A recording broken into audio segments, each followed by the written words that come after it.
Hey, welcome back to that 70s Card Show. I'm your host, John Keating, and I thank you for joining me as I take a look back at the cards and the culture of the very colorful 1970s. We'll revisit a more simple time in our hobby by taking a deep dive into the stats and the sets, that's stats and sets, with a generous amount of dad facts sprinkled in. That 70s Card Show is currently sponsored by nobody. If you have a comment or suggestion, I urge you to drop me a line at that70scardshow@gmail.com, that 70s Card Show on YouTube, or 70s Card on Twitter. This is episode 39, coming hot on the heels of episode 40, which was last week's look at the 77 Pepsi glove discs. Yeah, I'm going out of order, but that's my right, I believe, as a podcaster to call my own shots, I guess, right? So that's where we are. This is the story of Fritz and Mike. Perhaps you already know about Fritz and Mike, but I think it's a pretty cool, pretty interesting story about the 70s, and some of the behavior from the 70s. Before we get onto that, great week through the mail. Got a lot of stuff that I can feature later on this program. I know last week, like I said, I featured the Pepsi glove discs produced by MSA. Got a couple more of that stuff in the mail, including the wiffle ball. I think it was a 78 wiffle ball set. I got Jiffy Pop discs from the mid 80s and blank back MSA discs from the 70s, probably 76. So lots of 70s cardboard coming in. Happy. They found a happy home. So, and I got a couple other things that'll feature later on down the road. And I got some comments and suggestions via Twitter and email and other stuff for some things some topics that I can cover further on down the 70s road in the slow lane, as we say, right? So go from slow lane to lover's lane here. Fritz Peterson and Mike Kekich were 2/5 of the 1972 starting lineup for the New York Yankees, and spent a lot of time in New York this past week. This episode came to me either on a drive up there or walking around New York. It's something that's fascinated me since I was a child, and I don't know what grabbed my attention first, but it was I thought the Indians were involved. Turns out the Indians were involved, but not necessarily as much as I thought. It was a Yankees deal, and it was germinated in the Yankees clubhouse. And this is on you, Yankees. Got nothing to do with anybody else. Speaking of Yankees, if you can, head over to Chris's all-time sports cards on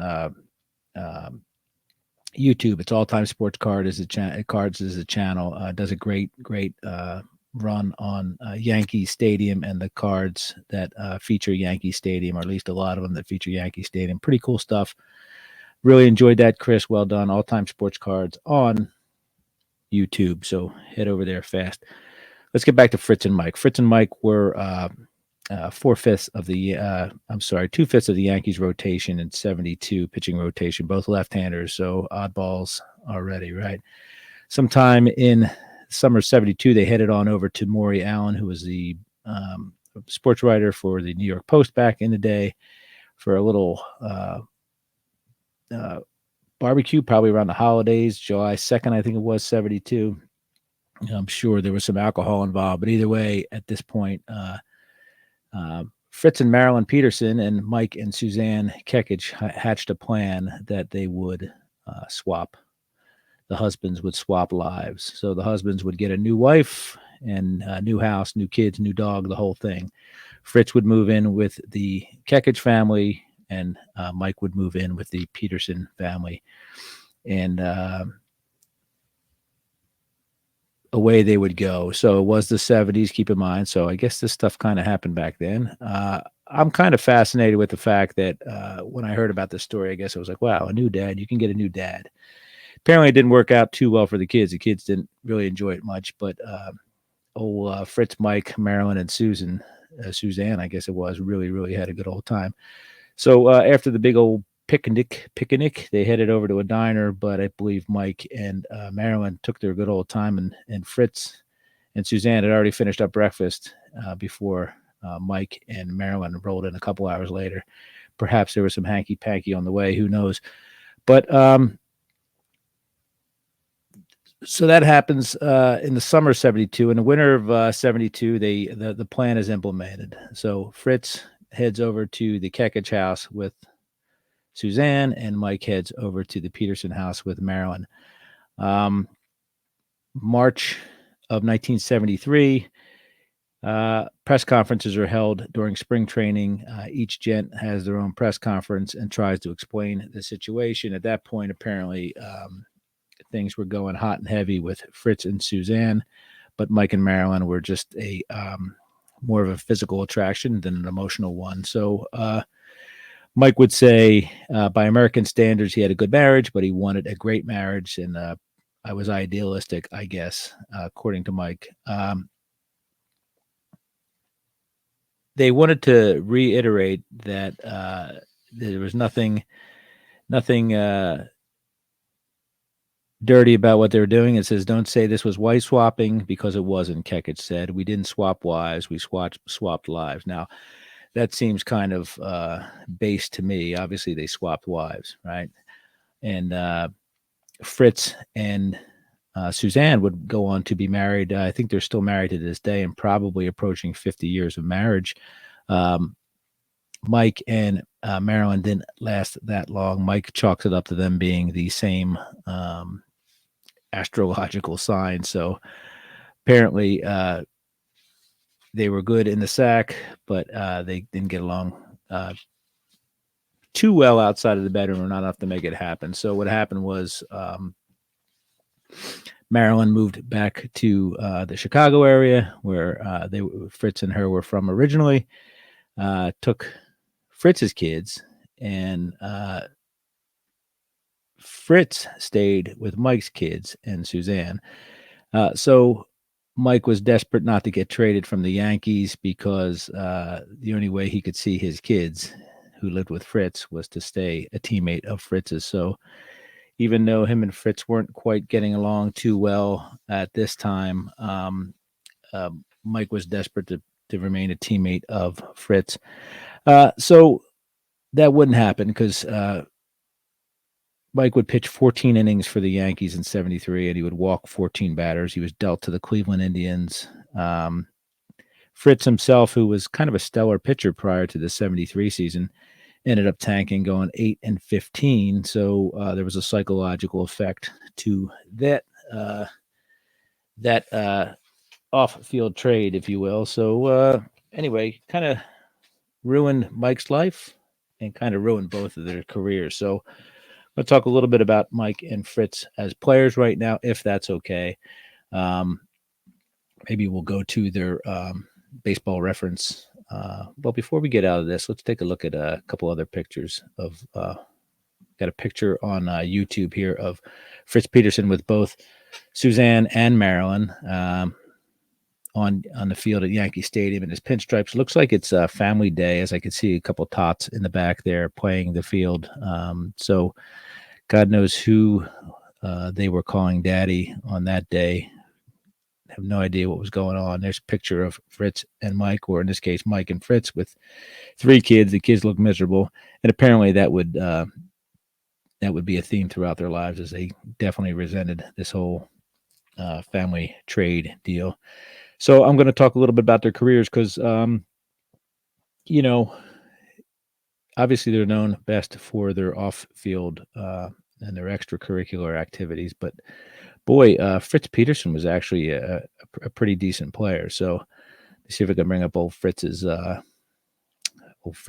stats here. So Fritz Peterson was a left-handed thrower, but he also batted from both sides of the plate. Keep in mind, the DH did not come into fashion until 1973. So going into the 73 season, big stories were going to be George Steinbrenner buying the Yankees and the DH being implemented in the American League. Turns out Fritz and Mike were the big stories going into 73. So Batted both sides of the plate, threw left. Was born in the Chicagoland area, went to Arlington High School in Illinois, Northern Illinois University in DeKalb. And he was born on February 8th, 1942. So Fritz Peterson will turn 80 years old tomorrow, which is today's my father's birthday. He would have been 90, but so Fritz will be 80 tomorrow. He's exactly 79 years and 364 days. Made his debut April 15th, 1966 at the age of 24. His last game was June 19th, 1976 at the age of 34. So 11 years in the bigs. Full name is Fred Ingalls Peterson. So career record of 133 and 131. And it doesn't really tell the tale of old Fritz, because Fritz was quite a player up until the big swap. Couple of highlights of his career. He holds the career best ERA any pitcher who ever pitched in historic Yankee Stadium. So any Yankees pitcher from 23 to 2008, he has the lowest ERA, which is pretty phenomenal. 2.52. Whitey Ford, for instance, came in second with a 2.58 ERA. Peterson also had the lowest WHIP, which is walks and hits allowed per 9 innings pitched, of any Yankee starting pitcher in the post-World War II era, of 1.14. So Fritz did not like to walk people. If you're looking on YouTube here, you can see he started out his rookie season. He was 12-11, 8-14, 12-11. Then he went on a little bit of run there, 17-16, 20-11, 15-13, 17-15. So 4 straight years of 15-plus wins. All-star in 1970 with a 20-11 record. Led the league in WHIP 69 and 70, and strikeouts versus walks also led the league there. A lot of good pitchers back then. So old Fritz was quite the player. 72 season, he was 17-15. Maybe he tailed off a little bit there once the swap started, but 73 he just tanked again. 8-15. 74 he would be traded to the Cleveland Indians. See when he got traded to the Indians. Now, this is a pretty big deal here. He was traded on April 26th, 1974, to the Indians, along with Steve Klein, Fred Bean, and Tom Buskey for Chris Chambliss, Dick Tidrow, and Cecil Upshaw. Keep in mind, Chris Chambliss and Dick Tidrow were pretty heavy players in the Bronx Bombers of the late 70s, so great deal for the Yankees. Fritz would kind of recover in 75 with a 14-8 record, but he essentially wasn't the same after the big swap. Got traded by the Indians to the Rangers in exchange for Stan Perzanowski and some cash on May 28, 1976. He was released by the Rangers February 2nd of 77. He signed by the White Sox on February 15th, 1977. And even though he didn't play, apparently his last game was in 1976. So never made it out of spring training for the White Sox in 77. A couple other things here. Let's talk about Fritz. Old Fritz hit 2 home runs, knocked in 31 RBIs in his career. So had a little bit of a stick, not much, but some slight pop. And that was in the 1970 year when he also had 20 wins. So great year for Fritz in 1970.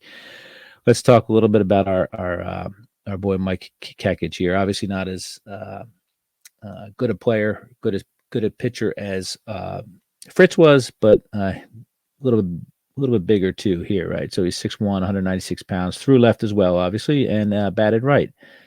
Born April 2nd, 1945, currently 76 years old, heading to 77 real quick. He went to Linwood High School in Linwood, California, made his debut June 9th, 1965 at the age of 20.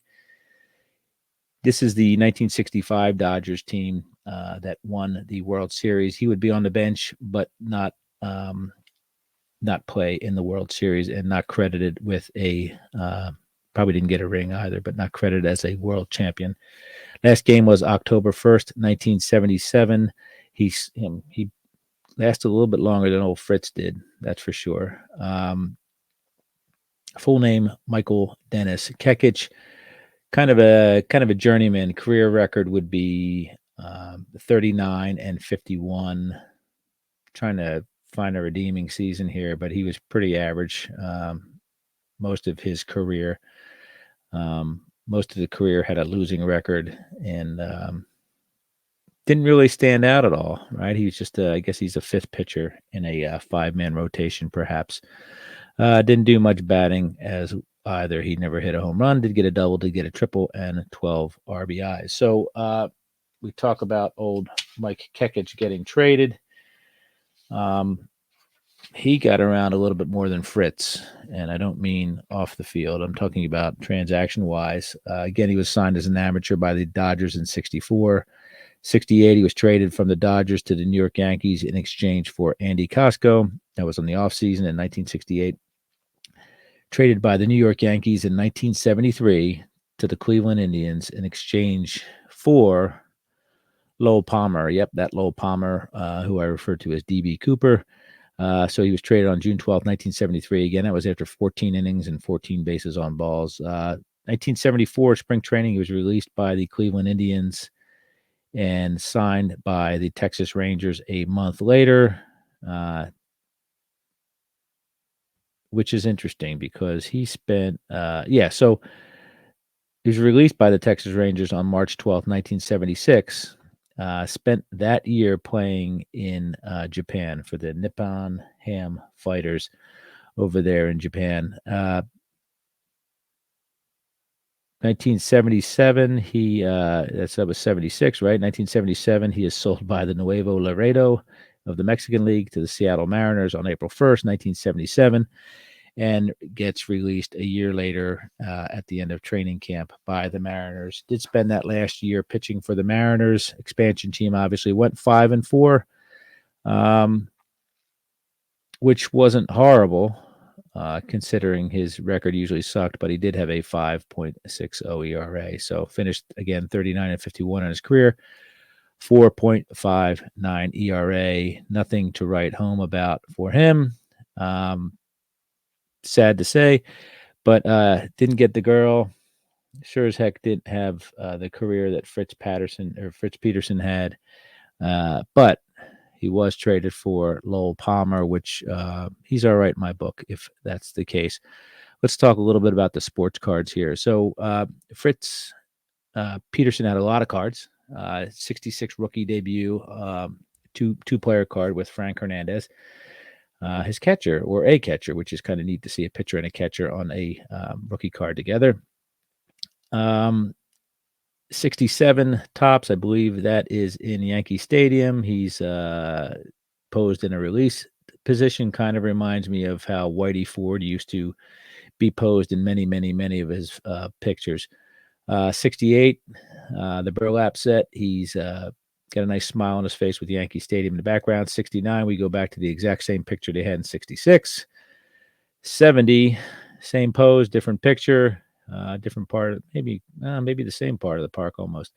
Keep in mind at 69, 68, there was a little bit of a discrepancy between Marvin Miller and Topps as far as who had the rights to portray players or pay for players to be portrayed on their cards. So that's why we have a lot of repeats back there in the late 60s.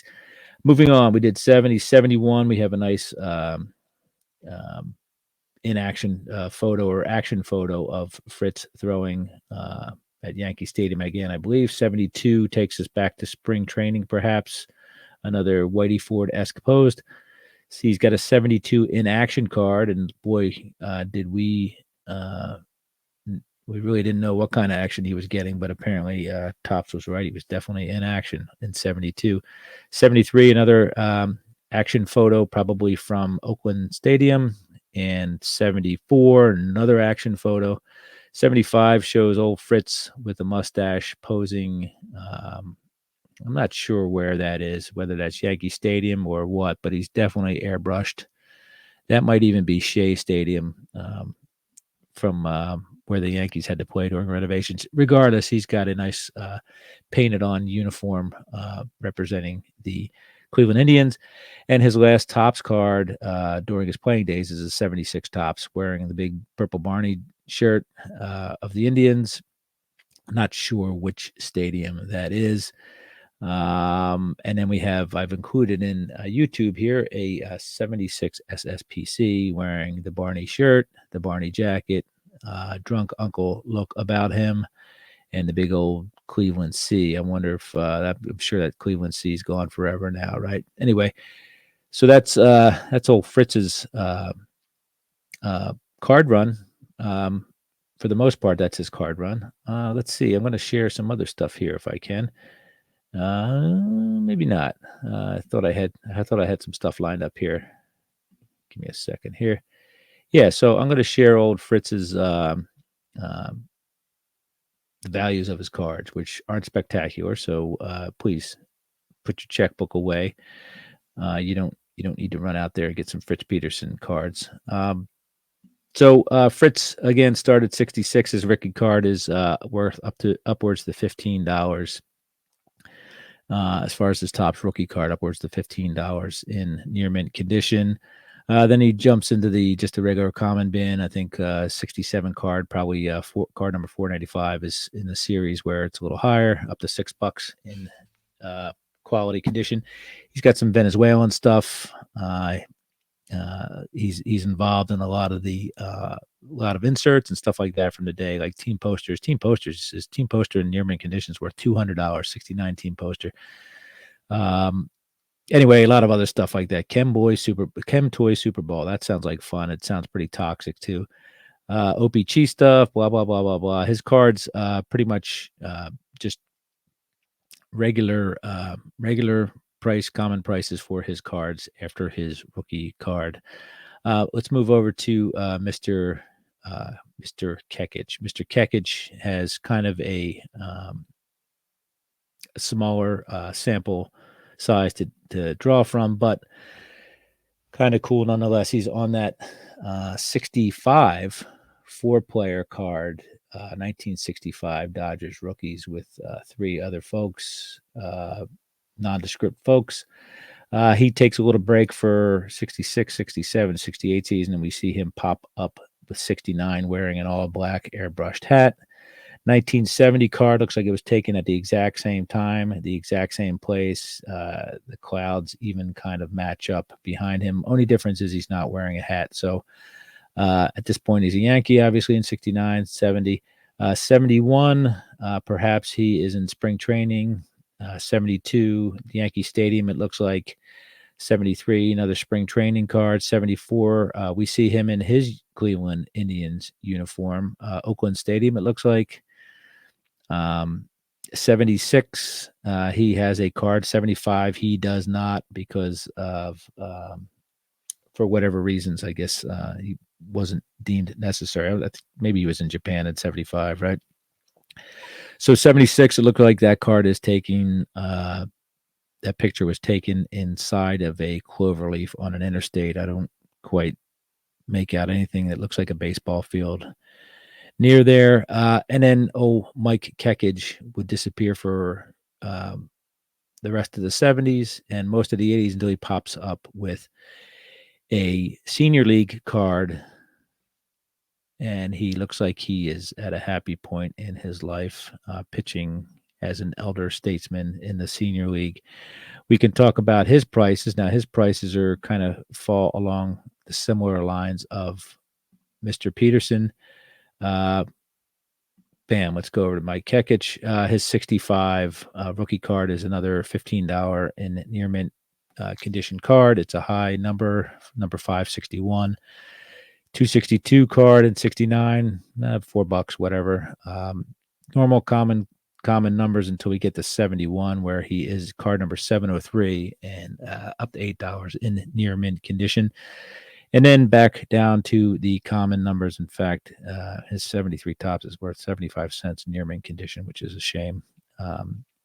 So that's that. There's a lot of other stuff floating around there. Again, he pops up later on in the Topps Senior League set of 89.90 with a card that in excellent condition will run you $1. But there's some throwback stuff in there. The further down, he was represented as recently as 2020 in the Topps Heritage buyback sets, but bass issues. He was in a keyboard card in 1993, 1992 Yankees Wiz 70s set, and then again, senior league stuff from the early 90s.